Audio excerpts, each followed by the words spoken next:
Salat-salat sunat itulah yang dapat menempel, menyempurnakan. Berarti kalau kita kiaskan ke amal lain, demikian pula kalau ada orang pada masanya banyak ketinggalan ibadah zakatnya. Semasa dulu tak mau kita berzakat, maka tempellah menyempurnakan zakat itu dengan memperbanyak sedekah. Jadi kalau pada masa lalunya dia dulu hobi meninggalkan puasa wajib, maka tempellah dengan puasa-puasa sunnah. Awak pun pernah juga kayak gitu, walaupun ustad kan lahir dia nggak jadi ustad ya kan Pak.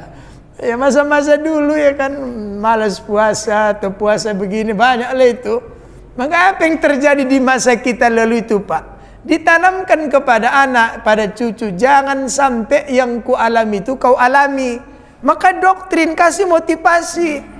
Siapa yang puasa 1 hari 10.000, kan termotivasi dia. Jangan nokoh pula. Tekannya 30 hari enggak cair pula 300.000, 30.000 yang cair.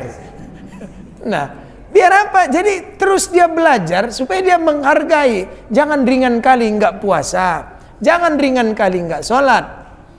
Sama juga, dulu kita jarang sholat. Jarang sholat. Bagaimana caranya? Sholat sunat itu tidak menempel Pak, tapi menyempurnakan. 70 rakaat sholat sunat itu sama dengan 1 rakaat pada sholat wajib. 70 banding 1. Oke, kita hitung. 1 hari 17 rakaat. 17 lah kali 70. 1190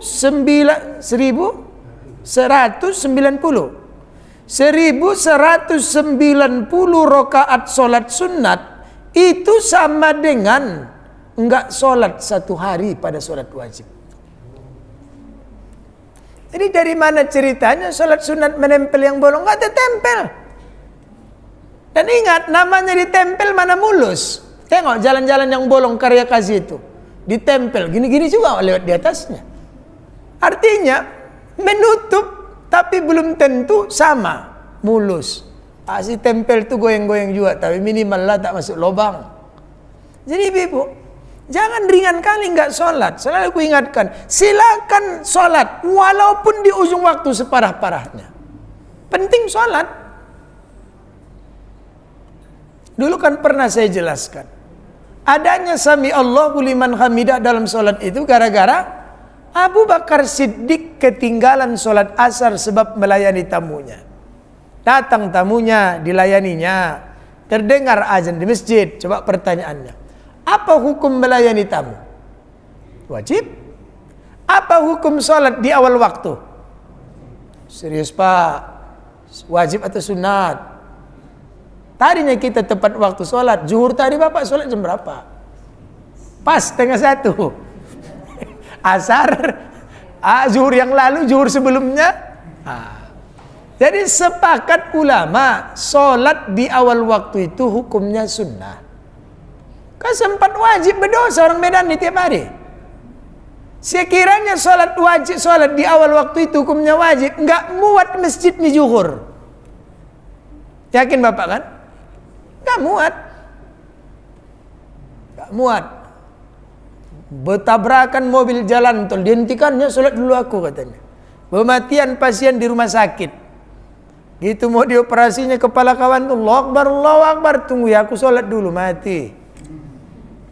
Nah, jadi sholat di awal waktu hukumnya sunnah, tapi sedemikian mungkin jangan ditinggalkan. Kenapa? Dia memiliki pahala tertinggi.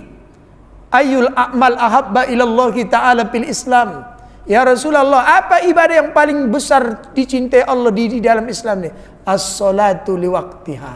Salatlah engkau pada awal waktu. Jadi Abu Bakar melayani tamunya. Gitu tamunya pulang, Abu Bakar berlari tergopoh-gopoh mengejar jamaah Nabi. Turunlah malaikat Jibril. Ya Muhammad, panjangkan bacaanmu karena Abu Bakar sedang berlari mengejar jamaahmu. Panjangkan Nabi. Sampailah Abu Bakar di pintu.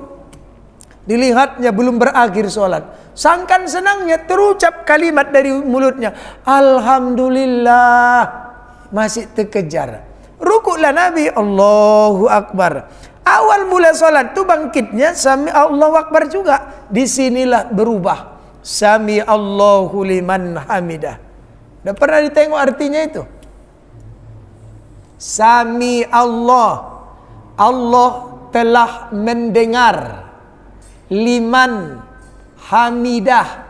Bagi orang yang mengucapkan Alhamdulillah. Atau yang memujinya tadi. Siapa yang bilang Alhamdulillah itu? Abu Bakar. Maka dari hadis ini dapat dua ilmu. Pertama, adanya Sami Allahu liman hamidah dalam solat karena Abu Bakar telat solat asar gara-gara melayani tamunya. Nah, maka sangkan senangnya dia ucapkan kalimat Alhamdulillah. Yang kedua, inilah dalil sebagian ulama boleh solat tidak pada awal waktu. Tidak pada waktu, pada 24 tempat. Satu di antaranya sebab melayani tamu. Orang pesta melayani tamu enggak? Ya melayanilah. Jadi bagaimana cara sholat di waktu orang pesta? Nah, yang terbaik berwudu ibu dulu baru bermakeup. Asal datang laki-laki salam covid aja. Jangan kena maksudnya. Allahu Akbar, Allahu Akbar. Cepat sholat. Selesai kan? Habis zuhur. Berarti bapak tinggal nunggu asar. Jam berapa asar? Jam 4. Boleh setengah 5? Boleh. Jam 5? Boleh. Jam setengah 6? Boleh. Jam 6? Boleh. Jam berapa maghrib? Jam 6.30. Boleh enggak 6.25 sholat asar? Boleh. Karena Nabi yang bilang, Man atroka rok'atan minal asri qabla an takrubus samsu faqad atrokal asro. Siapa yang mendapatkan 1 rakaat pada waktunya? Kan asar 4 rakaat kan? Dia misalnya kena dia 6.30. Pas 6.29 selesai di sujud terakhir pada rakaat pertama. Gitu bangkit menuju rakaat kedua. Allahu Akbar. Terdengarlah azan di masjid. Allahu Akbar, Allahu Akbar. Sah solat asarnya. Berarti 1 rakaat pada waktunya, 3 rakaat di luar waktunya. Tapi dalilnya hajat. Apa itu hajat? Keperluan, kebutuhan. Kan gak tiap hari jadi panitia pesta. Kan gak tiap hari mestakan anak. Tapi kalau tiap hari bapak sholatnya jam 6:20, itu namanya adat, kebiasaan. Kalau udah adat kena ayat. Fawailul lil sholin. Orang sholat celaka. Alladzina hum an sholatihim. Nah, yang sekali-sekali itu yang boleh. Kalau tiap hari lain kasihnya lagi. Nah, jadi Bapak Ibu jamaah yang dimuliakan, jangan gak sholat walaupun di ujung waktu. Kapan berakhirnya subuh? Terbit fajar, suruk namanya, atau isyraq. Isyraq itu artinya timur karena matahari terbit dari timur. Kapan berakhirnya zuhur? Masuk waktu asar. Kapan berakhirnya asar? Masuk waktu maghrib. Kapan berakhirnya maghrib? Masuk waktu isya. Masih boleh nggak salat maghrib sekarang? Boleh, tapi di akhir waktu. Ya kira-kira kalau di akhir waktu itu, kalau di awal waktu dapat lombu, di akhir waktu ya, telurnya aja lah. Itu pun puyuh pula itu. Beda di tempat kami Pak, kalau udah Idul Adha belum lagi di kulit udah hilang telurnya. Apa di sini kayak gitu juga? Makanya kami sekarang di tempat kami Pak dibikin khusus satu panitia pemotong pengumpul itu. Jadi kalau 15 kumpuli, nggak boleh dibagi-bagi sebelum ditanya saya mau kurban. Oh ndaknya kalian ini? Enggak, baru boleh. Sebelum izin dari yang berkurban tuh nggak boleh diapa-apai. Kayak gitu juga di sini Pak, hilang juga. Aman. Heran aku di tempat kami itu, kok bisa hilang aja, itu aja yang hilang, ini nggak hilang. Dah, yuk. Jadi Bapak Ibu jamaah yang dimuliakan Allah, jangan nggak sholat walaupun harus di ujung waktu. Nah kemudian, tapi perlu diingat, meskipun sholat sunat dapat menempel atau menyempurnakan sholat wajib, amalan yang wajib, jangan terlalu rajin. Jangan pula rajin kali melaksanakan sholat sunat hingga malas melakukan sholat wajib. Kan tadi dia bilang, oh kalau wajib itu ubudiyatul ittirori, pengabdian yang mesti. Nah, kalau enggak berdosa. Sedangkan yang sunnah itu ubudiyatul ikhtiyari, pilihan. Bisa bikin, bisa bikin. Bikin bala, enggak bikin enggak ada masalah.